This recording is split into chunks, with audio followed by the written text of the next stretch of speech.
Is Tesla literally selling out to big oil? I'm literally gagging as I'm saying that, but based on a statement from Elon Musk earlier today explaining who his secret admirer was all this time, who was supposed to provide the funding for going private, and it is, but by the way, I hope you're sitting down if you haven't heard this before, but it's Saudi Arabia. Uh, so now I know that it's pretty cool the fact that it doesn't get any big oil than that, right? But it's pretty cool that even Saudi Arabia now is interested in investing in renewable energy, all electric cars, and so forth. So that's kind of cool. But on the other hand, obviously there might be some conflict of interest, and I don't even mean just business wise, but it could be just ideology wise and morals and values wise. And I'm going to talk about that.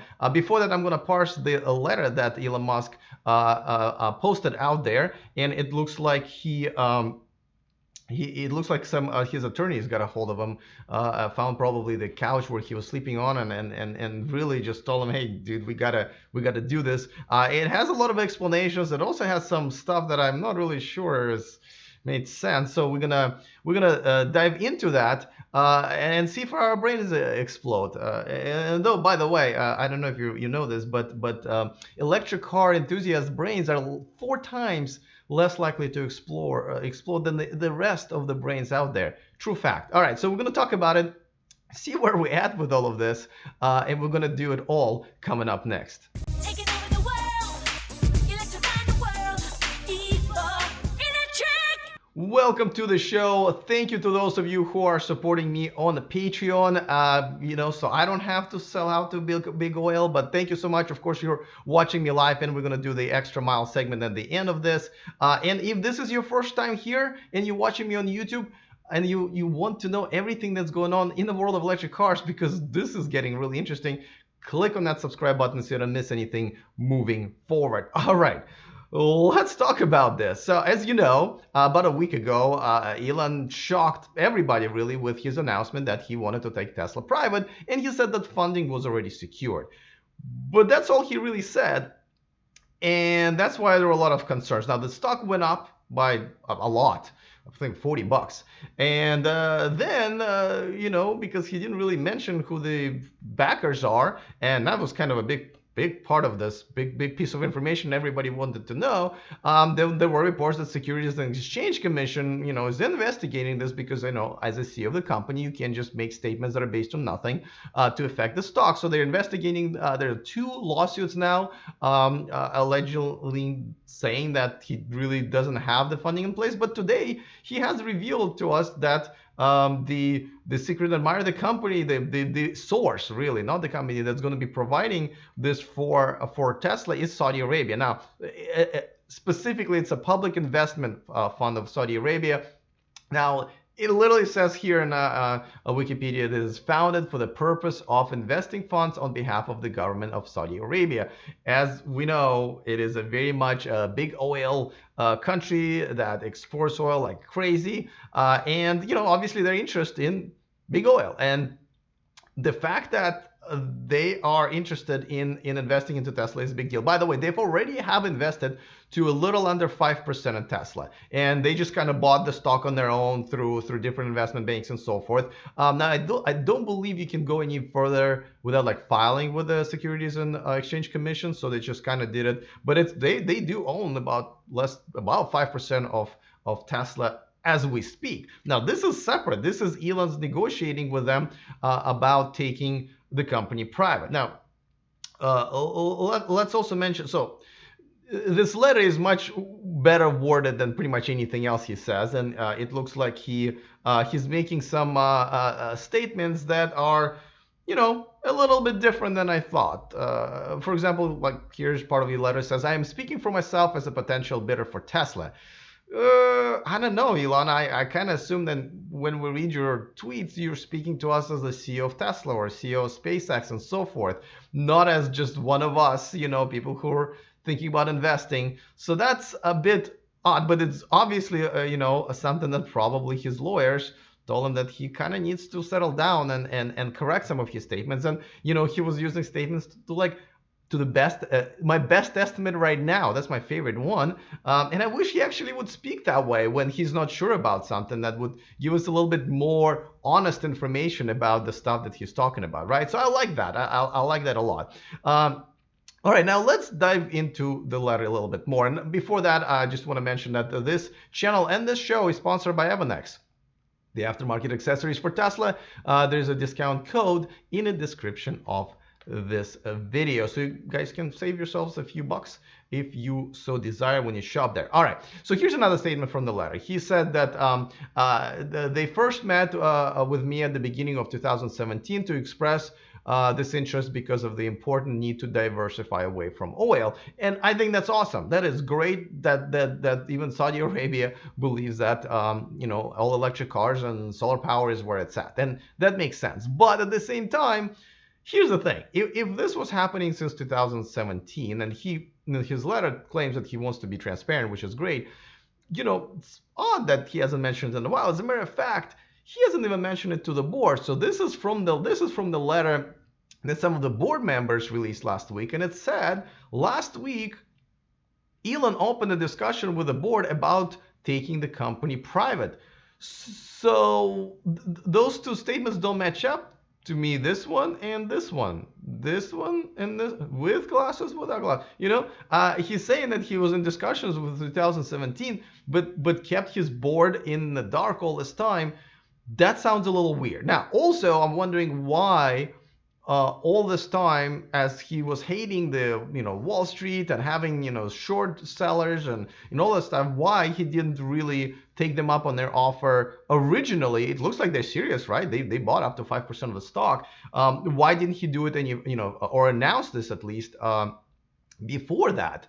So that sounded a little bit odd. And there's another thing that he says, and this is great. This is actually great news. Most of the capital required for going private would be funded by equity rather than debt. So basically, they're not going to be borrowing the money and then buying the stock back. Saudi Arabian fund is actually going to be the investor. And this is where it's just odd. Like Saudi Arabia investing in Tesla is literally like if a Clinton Foundation invested into Trump's Tower project in Manhattan, or if McDonald's invested in 24-hour fitness, a gym network, right? I mean, it's just bizarre. Will they affect? Like, wouldn't that be conflict of interest for them to, at one hand, they have to support the manufacturers that buy their product, right? They buy oil and make gas cars, but at the same time, they're just invested into all electric car manufacturer and the manufacturer that produces solar energy. So yeah, it's definitely interesting. It could be really good, it could be really bad, but it's good that they are not, so essentially Tesla is not going to be adding a lot to its debt. Now, another very important point that he pointed out, that he says approximately 2/3 of shares owned by all current investors would roll over into a private Tesla. And this is to the best of his knowledge and estimation, which means that essentially Saudi Arabia fund would be controlling about 1/3, right? And if his estimation is wrong, then even more than that. Now, I'm also assuming that would still include the 5% that they already own. But that's a still major chunk. I mean, they will definitely be if not, believe actually the biggest investor, right? Because Elon is the biggest investor right now at 20%, and they would be at 15. Well, no, I'm sorry, 1/3, 33. So, it's. There's a lot of questions here. I think it's created more questions than answers, but the answer is where the money is going to be coming from, which, by the way, eliminates the question about, well, will they have money? It's because it's going to be a lot of money, but I think it comes up to about $24 billion, which is still a lot of money. It would be in top 5 all largest going private projects in the United States history, I believe. But nevertheless, I mean, I definitely believe that those, the fund is good for their money. Now we come up to a question of conflict of interest. Now, I already, said that, hey, it's kind of weird that these guys are going to be, selling products to people who directly compete and a lot of times really try to bring down Tesla is going to be one of their portfolio investments now. But on the other hand, they're quite there's a moral dilemma here. Let me know in the comment section. I'm interested to know what do you guys think. And actually, let me turn the comments here that you guys share on Patreon. By the way, people watching me on Patreon obviously get to watch me live. And there's some comments that, and I'll be discussing these comments in the sort of after show. I call it the extra mile that I get to kind of talk more privately with the Patreons. And by the way, you're welcome to join. Patreon.com/E4Electric is how you can join and watch me live and support the show. But even if you Google, tips on how to do business with Saudi Arabia, there are even now a lot of things that are literally almost opposite of what I think Tesla stands for. First of all, it is heavily religious, not just country, but a business community, right? Here we have a separation of church and state in the United States, more or less, and a lot of other European countries and North American country, Canada, have the same. Their religion weighs heavily on the way they do business and the way of life. Now, let's remember that there's some, human rights issues there, and just the other day, literally, they allowed women to drive. And this brings another concern where, again, if you look at those tips and those websites and sources that suggest how to do business with Saudi Arabia, they flat out say that, listen, women who are going to be coming from Western countries and doing business are not going to be taken on sort of equal grounds as men, sometimes even shaking hands, or what they can wear. Or, for example, they cannot have, let's say, a female businessman cannot meet with a male businessman out in a Starbucks, out in public. It's just not allowed. And I wonder if this goes against a mission statement and just a vision of Tesla. I wonder if it goes against what Tesla community stands for, because a lot of people who are part of Tesla and the electric car community are very much for science over religion a lot of times. I believe most of us are for equal rights for men and women. Now, with that said, a lot of companies do business with China, and there are some questionable, civil rights, treatments and violations there. But it's certainly not as severe, I would say, as in Saudi Arabia. And again, feel free to correct me. This is just something that, based on what I've been acquiring as my personal knowledge by following all different types of media, and not only left and right and center here in the United States. I follow some of it out of Europe and Great Britain and even Russia, because I speak Russian, and I read some of their media as well. And that all kind of matches up to what I'm telling you guys right now. So yeah, this is definitely an interesting turn of events. I'm doing the show maybe a few hours after announcement, and so I don't see that many sort of reports and analysis of this.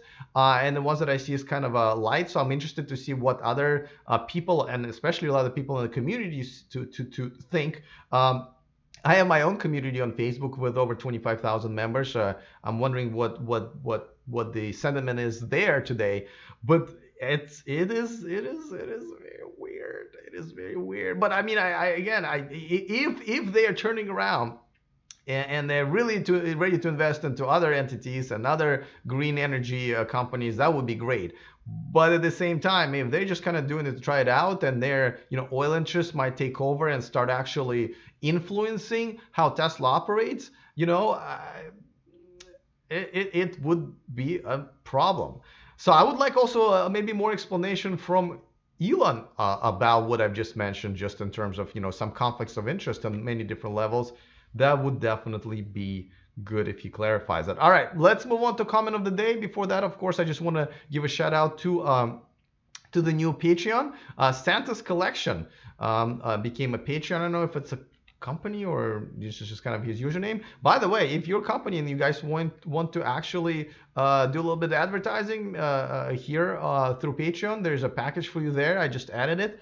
So go ahead and let me know if you are interested. All right, let me move on to comment of the day, which is kind of my favorite part of the show a lot of times. Though today I have to say that the news has been Crazy. All right. So comment of the day, and the comment of the day comes from about the video that I did over the weekend about top five most affordable electric cars. It was actually six, but most affordable electric cars. And John Smith basically said he wants none of them. He says they're all overpriced for what you get. Now, it's an interesting point because you do have to say that electric cars are more expensive than their counterparts. Even if you take, the Kia Niro, all electric car, Hyundai Kona all electric, they're all going to be priced much higher than their gas and hybrid counterparts because they make them in that same version with hybrid and plug-in configuration, plug-in hybrid. And yes, they're much more expensive, but and it's almost like I feel like sometimes you guys are not paying attention. Is well, you don't just get you don't just take into consideration the price of the car. There are a lot of other things that you spend money on. Insurance is one of them, but insurance is relatively equal. But stuff like gas, you're going to be saving a lot of money on gas. Depends on what you got and what rates you got. Maybe you even have your own solar power, then you really come out on top. You're not going to be paying for oil changes or tune-ups and many other things that gas cars have to go through. And you get Carspool stickers and privileges in a lot of countries and states and so forth. So you can't just weigh price of the gas car versus price of an electric car.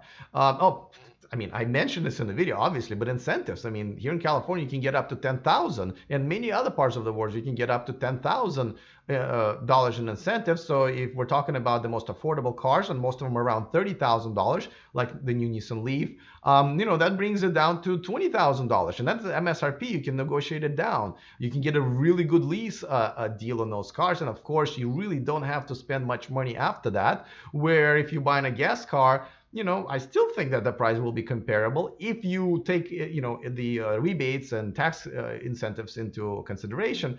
But you're going to be spending, significantly more on gas than you would on electricity. And to me, it's like, listen, there's a certain budget that I have to spend on a car per month. I can give it to, leasing company and then a gas company and then the insurance company, or I can combine the two bills of, the gas car company, the Chevrons and the leasing bank, and just kind of combine it. I'd rather put it more towards the technology rather than fuel. So John Smith, which I'm assuming not even your real name because, and all of John Smith is out there that they're still skeptical. You guys got to do some math. You got to do some math. There is a little bit truth to it that this technology is more expensive, just like any new technology. But with incentives and with the savings on gas, you can definitely even it out or even come out on top. And that's kind of the whole point. And by the way, look into a plug-in hybrid versions as well. Listen, that definitely saves you money. I think we're on the same page with people watching, but if you're watching, you're John Smith and somebody who is still doubtful, I hope this is helpful. All right. What a day. What a day. I'm sure this is we're going to talk about it throughout the week for sure, at the very least. But it's time for the extra mile for my Patreons. So for those of you watching me on YouTube, I'm going to say goodbye unless you go to patreon.com/e4electric and become a Patreon. We're going to have a discussion. As you can see, it's already started. I'm going to catch up with that. And other than that, I will see you guys next time. And remember to stay charged.